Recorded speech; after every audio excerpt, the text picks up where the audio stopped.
Good evening. You're watching The Catholic Monarchist. So, last night was the big night. The election happened, and the results are in. And it looks like Trump has won very handedly. So, he's officially the winner, and it's still to be determined by how much, but it looks like it's going to be an even bigger margin than he won in 2016.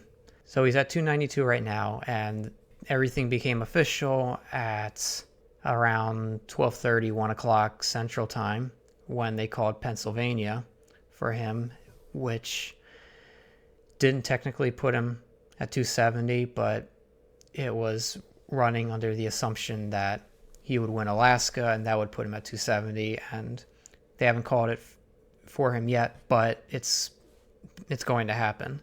And then just everything from here on out is just piling on the just absolute destruction. And in addition to that, he's going to win the popular vote. He's projected on New York Times to win it by 1.5%, which is crazy to think about. I don't think even the greatest optimists for him in this election would have predicted him winning that vote. And so all that said, on top of Trump winning the presidency, looks like Republicans have control of the Senate as well. Right now they have 52 seats, and I think their ceiling at this point is 54. The only races I think that are left, let me see if I can find it. There's still Pennsylvania up for grabs. There's Nevada, Arizona, and Maine. And Maine. Okay, I don't know how Maine works, but ultimately, really the only states Republicans still have a chance to win are Pennsylvania and Nevada. They'll probably win Pennsylvania. Nevada, I'm not sure.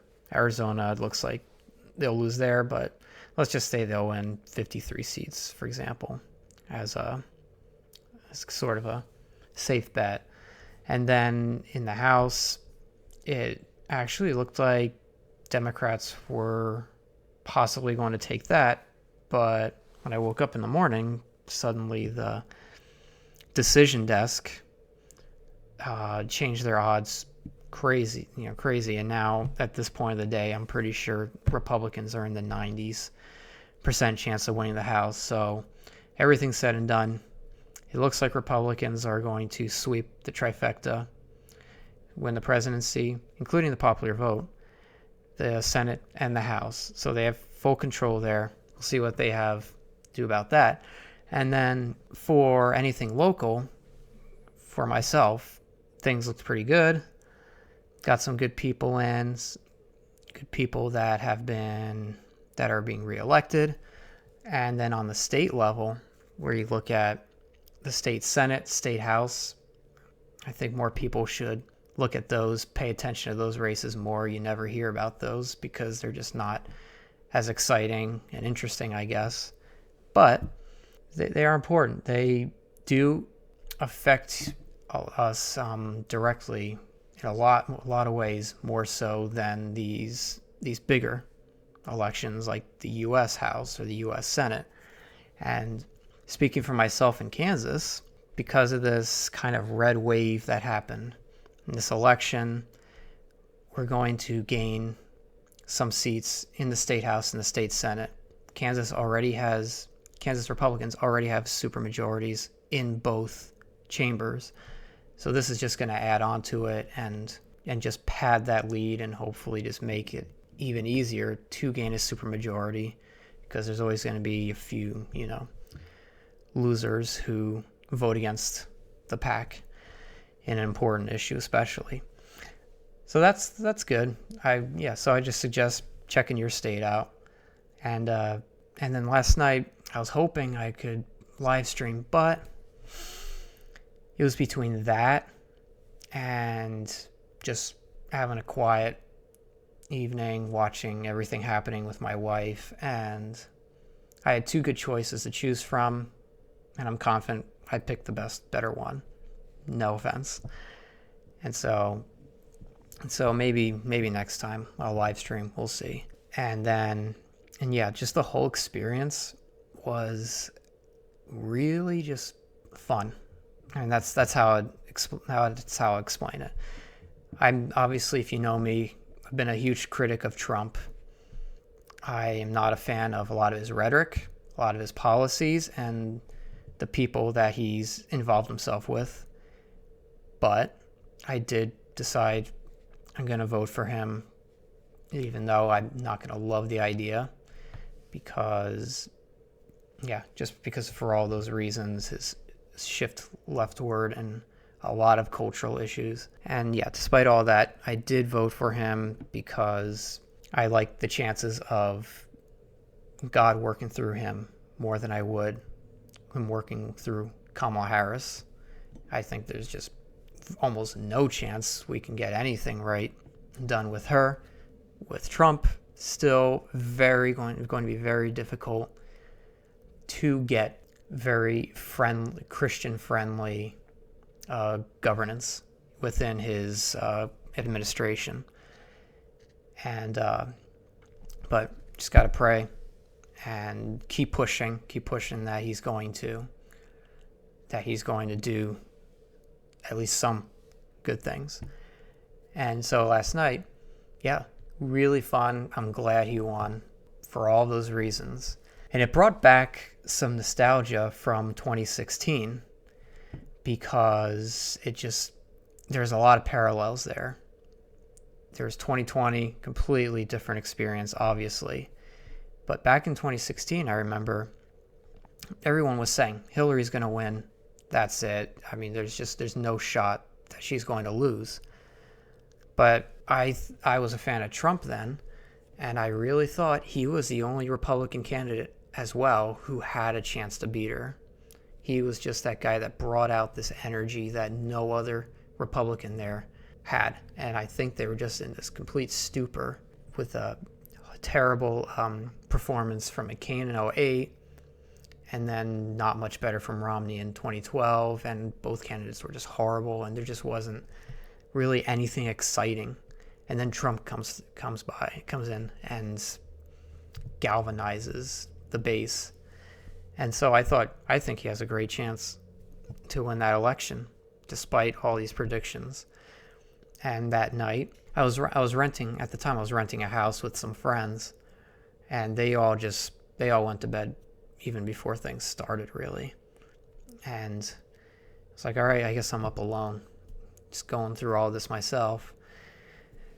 And it was something else, because if you've followed any elections on the New York Times website, they have that election needle that it's like an election forecast showing you what percentage, like, chance a candidate has of winning. And when things started out, it was all the way over for Hillary. I don't remember if it was 95 plus or in the 90s at least. And as the night went on, just slow, steady movement towards Trump. And you could just feel that momentum as soon as things started moving, like something was happening. Turnout was going to be big for him. And once it hit over 50% for him, it just felt like, that's it. He's got this. Let out a deep breath, and now it's just enjoy everything that's going to proceed from there. And then 2020 happened, and none of the same vibes at all. Things started out well, and then he was winning Georgia. He was up big in Pennsylvania, Michigan, Wisconsin, everything looking great. And then Arizona results came through, and almost immediately Fox News called the state. Like, how can you call Arizona that soon, that tight of a state? And for Democrats who hadn't won it in, I don't even know how long. So that already right there struck alarms in my head. And then the next thing was Georgia. So the needle for Georgia was over 95% chance for Trump. When it gets to that point, that is pretty much as official as it gets without them officially calling the race. Suddenly, that needle moved back a little bit. It's like, wait, what's going on here? Something is just not right there. Right away, it was like that sick feeling in your stomach. Like, this is why would it suddenly do that? And then the turnout percentage goes down. Like, how does that even happen? I've never seen that before. And then they started talking about a bunch of mail-in ballots suddenly coming in late, and they all just magically are all piling into these Democrat-heavy counties. And so that right there, like, Georgia just kept moving. And then the other thing was that Pennsylvania, Michigan, and Wisconsin didn't have those needles at all the whole night. It's like, that's weird. Why aren't they having those? That's making me feel a little bit uneasy as well. And I guess they didn't have them because, they didn't want to make the cheat look too obvious. If it looks, and I guess they overlooked that idea with Georgia because Georgia was pretty much called for Trump without being called, and then suddenly it just swings the other way. And I went to bed feeling like, okay, this is not good. And I was surprised most everyone else went to bed thinking Trump already is going to win. So that was a weird experience there. And then fast forward to this, and not exactly the same. I mean, Trump, I think, came in as a slight favorite.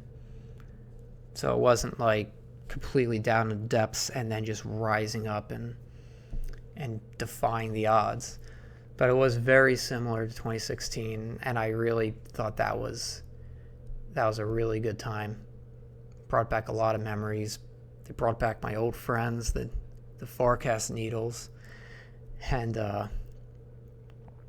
yeah, just watching the steady. It wasn't even steady progression. It kind of happened pretty fast, but just that quick panic in the left, and their despair and meltdowns. It's something that is a massive perk for sure to Trump winning this election, on top of obviously the important things. But the entertainment factor for sure is off the charts, and I'm going to enjoy it. I think everyone else should enjoy it. And yeah, let's bask in that enjoyment for a while now. And then the real work happens. The real work is going to come. Trump's going to be in. Now it's up to us to help pressure and steer him in the right direction.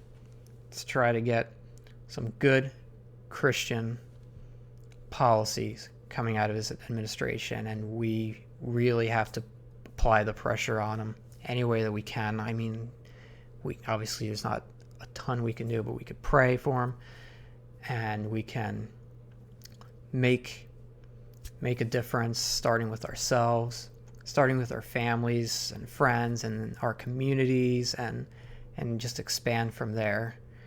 And hopefully that can help shift things in the right direction. No pun intended. And yeah, that's about everything. So that was a good night. I'm going to enjoy it, and I hope you do too. So with all that being said, you have a great rest of your evening, and God bless you.